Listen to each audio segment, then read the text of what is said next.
and welcome to Subjective Thoughts. And our comic for today is The Last Day of H.P. Lovecraft, Issue 3 by Boom Studios. Now, there is a lot of weird shit in this one, so if you are in any way squeamish, you have been warned. Also, spoilers. Alright, here's the team.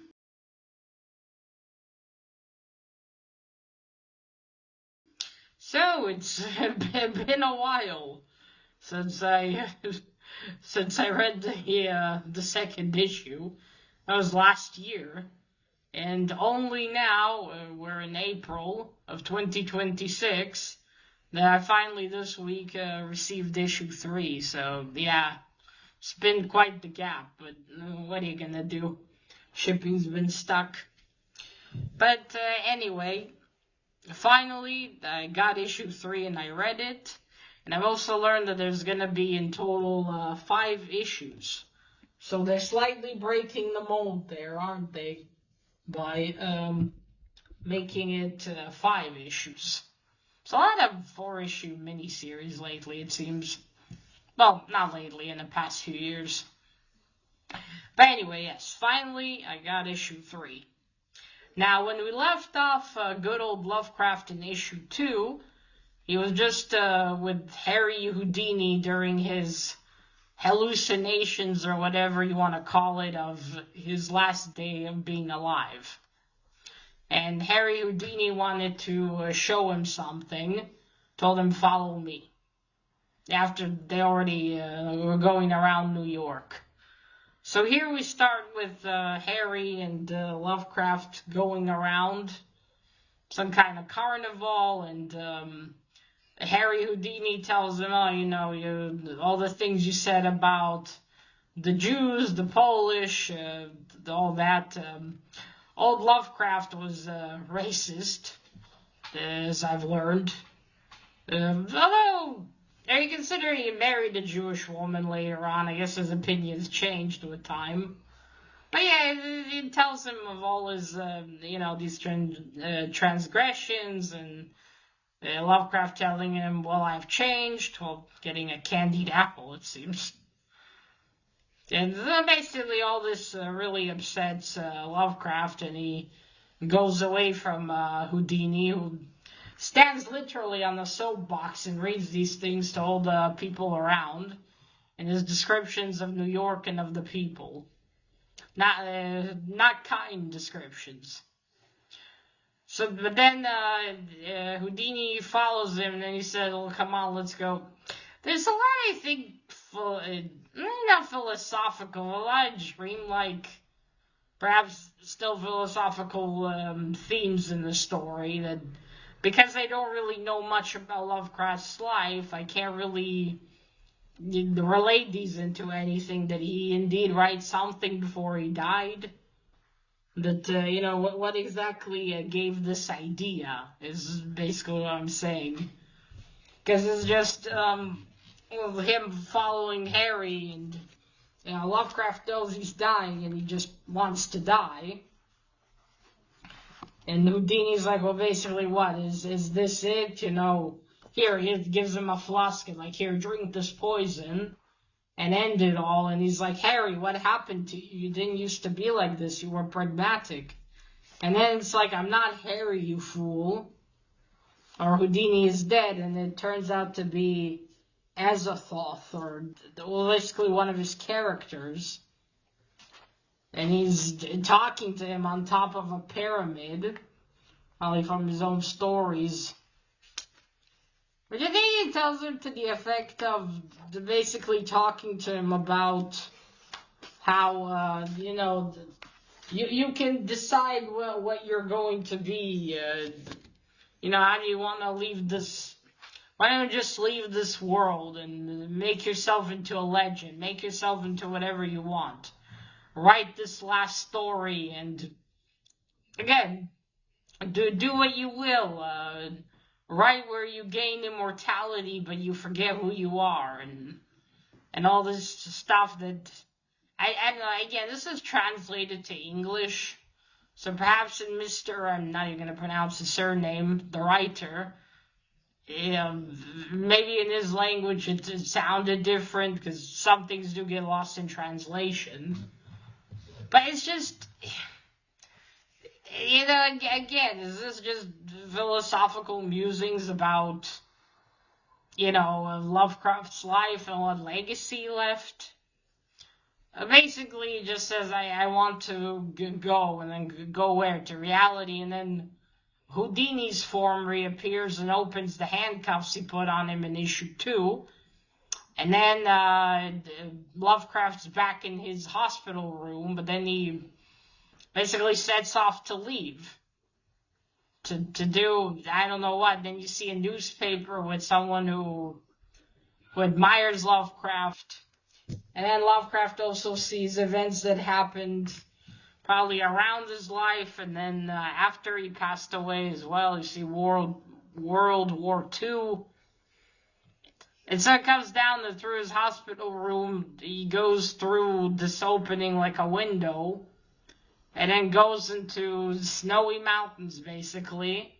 Passes by a television set that talks about him. It turns it off, and then continues onward. And he gets to this big cabin of all these men that I guess were admirers of Lovecraft. They're like, come sit with us, and finally you're here. We've been waiting to meet you. How funny it is, and only it's now that you're dead, and all that. And they clearly are all dead as well. And stay with us. Here we have unlimited ink, ice cream. You'll just be writing. And then Lovecraft basically gives them a description or lines or something he wrote of what they are, basically, and they just become dead bodies. Now I'll read it to you. He says, "Joy I recognize as an ethereal phantom, whose circular, simulecular, comes fully to none, and even partially to but few, and whose position as the goal of all human striving, is a grotesque mixture of farce and tragedy." And then, you see them basically turn into this mass of skeleton bodies. And then Lovecraft leaves, and he passes by a train car, but maybe one of those trains that have what would you call it? Like lines on top. Maybe something more in the city. Although no, that looks like an underground car train. But anyway, there's a lot of Lovecraft fans that look like heavy metal listeners, and they're all like, fuck this, and it says Cthulhu for president on the train car. And one chick there like lifts her shirt up and exposes her boobs and like, I love you, HP. And he passes that, and I'd say if Lovecraft saw that, just somehow he came back alive and he saw that, now he'd probably faint.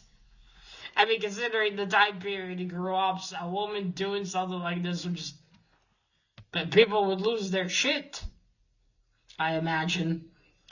But he passes that cart and just keeps going into the snow and keeps going, and he basically disappears in the snow.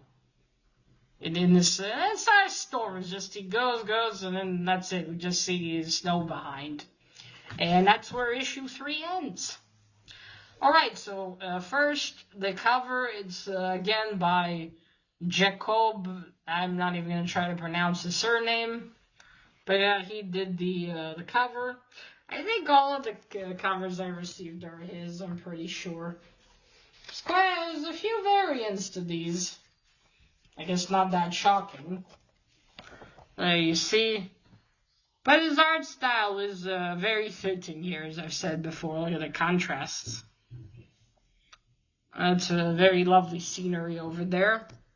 You see he's standing on the soapbox.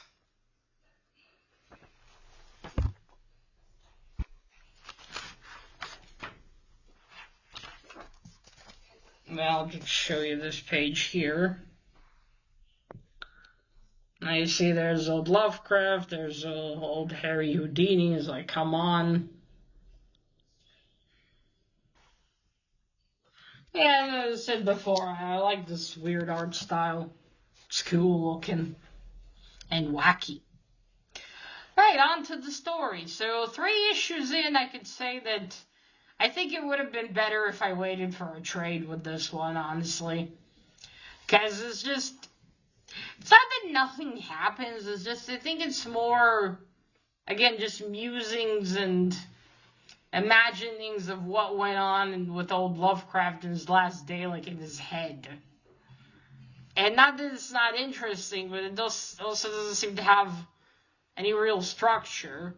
But again, maybe this is the type of thing to read if you have read up about Lovecraft and his life and his lore and all that. Maybe if you know of... Sorry. Bloody motorcycles.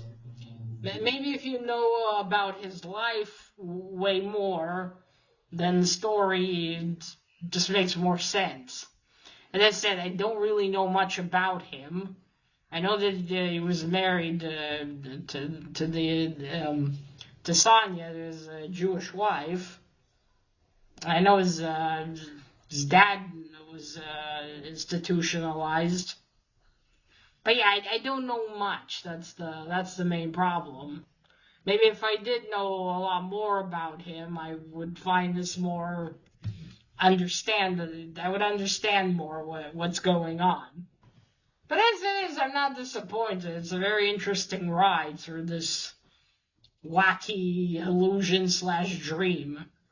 But it's just, yeah, it doesn't say much to me what his hallucinations or whatever they are trying to tell him. Maybe they're trying to tell him that he will leave a legacy, because as I've heard it said before, he is the grandfather of horror, old Lovecraft. Right? He inspired so many songs, so many things. A Necronomicon even, someone apparently wrote a Necronomicon in real life. So yeah, he inspired a lot, and to this day you're gonna remember his name very well. I mean, if you love horror, I'd imagine you'd hear about him at least once or twice. I mean, you must. So yeah, I forgot to mention the image on the cover is really cool. Look at that. Lovecraft standing in this, I think, window. Looks kind of like a window. Look at that face. But yeah, I think when you know more, it's probably a more enjoyable read. But again, I'd say this is one where it's probably best to just get the trade and read it all at once. Because there's not much story structure here. You just kind of follow Lovecraft in his last day alive, and is he going to write something? Because in the first issue, it always seems like, oh, I wonder something, if any of this is real. Because that man came and left a bunch of future books from the future about Lovecraft, and left him this diary to write in. So it does beg the question of,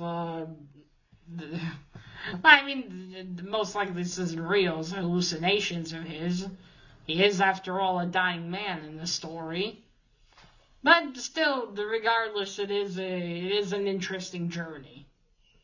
But definitely one I would recommend that you read all at once, most likely, and not issue after issue. Especially if you're like me and it takes a while for issues to arrive. But yeah, we'll see what happens. I got 2 more issues to go. There's no real conclusion to speculate about. I imagine in the last issue he just dies. And then maybe we'll learn of the story being published or not. And there's also in here, there's pages from things written about him that I struggle to read because it's in cursive and it's going to take me too long. Just want to read the comic. But yeah, we shall see. I don't know when I'll receive issue 4 or 5. It might take a while. It might take a while for me to get to this one again. But I still look forward to it. Alright, folks, so that is it. Let me know what you thought of issue 3 of The Last Day of H.P. Lovecraft. And that is it. Remember, collect what you're passionate about and share it on YouTube. Bye!